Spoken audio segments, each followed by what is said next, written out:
सत्ताधारी पक्षाचं हे काम असतं की सभागृह व्यवस्थितपणे चालवणं. आणि गेले कित्येक दिवस बघतोय आणि हा विषय वारंवार आपल्यासमोर येतोय की सत्ताधारी पक्ष हे सभागृह चालवण्यामध्ये काही त्यांना फार इंटरेस्ट आहे असं मला वाटत नाही. त्याचं कारण असं आहे की महत्त्वाचे विषय विरोधी पक्षाकडनं मांडले जातात. आपल्याला माहिती आहे की टीव्हीच्या माध्यमातून आणि सोशल मीडियाच्या माध्यमातून हल्ली सगळा देश किंवा जग हे सभागृह पाहत असतं. आणि अशा वेळेला या सभागृहाची काही गिनतीच नाही आहे किंवा या सभागृहाला कोण मोजतच नाही आहे, अशा प्रकारचं चित्र हे देशामध्ये आत्ता हळूहळू जातंय. आपल्याला माहिती आहे की आपल्यावरती देखील आपण काल हक्कभंग जो काल शिफारस झाली त्याचं मूळ कारणच हे आहे की कोण विचारतंय या सभागृहाला. आणि म्हणून आपण सभागृहाने एक मताने ठराव पारित केला की या सभागृहाचं महत्त्व अधोरेखित केलं गेलं पाहिजे, त्याची ताकद दिसली पाहिजे, त्याची ताकद राहिली पाहिजे. म्हणून आपण हक्कभंग समितीच्या समोर तो विषय आणून आपण सभागृहाचं महत्त्व अधोरेखित केलं. गेले कित्येक तास हे सभागृह चाललंय, कोण मंत्री येतंय नाही येतंय, बघतंय नाही बघत आहे. आता 260चा प्रस्ताव आहे, विरोधी पक्षाचा पहिला प्रस्ताव आहे, ज्या प्रस्तावामध्ये मुंबईच्या बाबतीमध्ये किंवा ज्या वेगवेगळ्या यंत्रणा विकासाच्या यंत्रणा आहेत याच्यावरती महत्त्वाची चर्चा आहे. आणि त्या चर्चेची दखल घेण्यासाठी नगरविकास खात्याचा कोणी नाही, राज्यमंत्री नाही, कॅबिनेट नाही. मी देखील संसदीय कार्यमंत्री होतो. एक तर कंपल्सरी अटेंडन्स मंत्र्यांचा, 2 कॅबिनेट मंत्र्यांचा कंपल्सरी अटेंडन्स हा असतोच असतो. आज त्या दोन्ही मंत्र्यांपैकी एक मंत्री आहेत, ते मंत्री आम्ही त्यांच्यावरती कुठलीही टीका किंवा टिप्पणी करू इच्छित नाही, ते त्यांच्या कंपल्सरी अटेंडन्सच्या मुळे आलेले आहेत. राज्यमंत्री नगरविकास असायला पाहिजे, राज्यमंत्री गृहनिर्माण असायला पाहिजे, ते देखील नाही आहेत.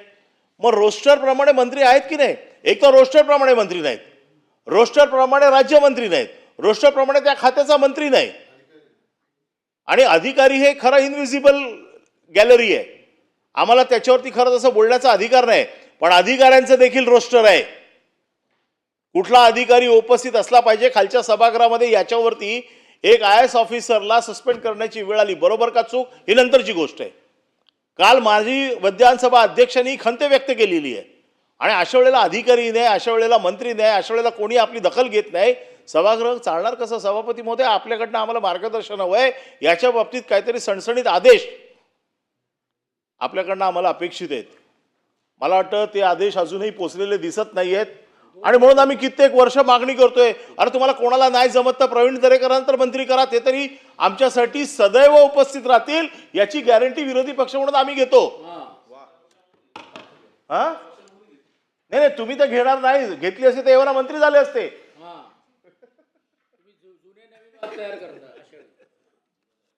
त्याला तर बिचारे कधी बसलेले असतात. सगळे प्रस्ताव असू देत, सत्ताधारीचा असू देत, विरोधकांचा असू देत, त्यांची उपस्थिती कायम असते.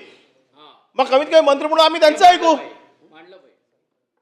पण सभापती महोदय, आपल्याकडनं आमची अपेक्षा आहे की खरोखर मंत्री येणार आहेत नाही येणार आहेत का आम्ही आपल्या रिकाम्या टेबलावरती डोकं आपटू. आमचं 2 वेळा सभागृह तहकूब झालंय.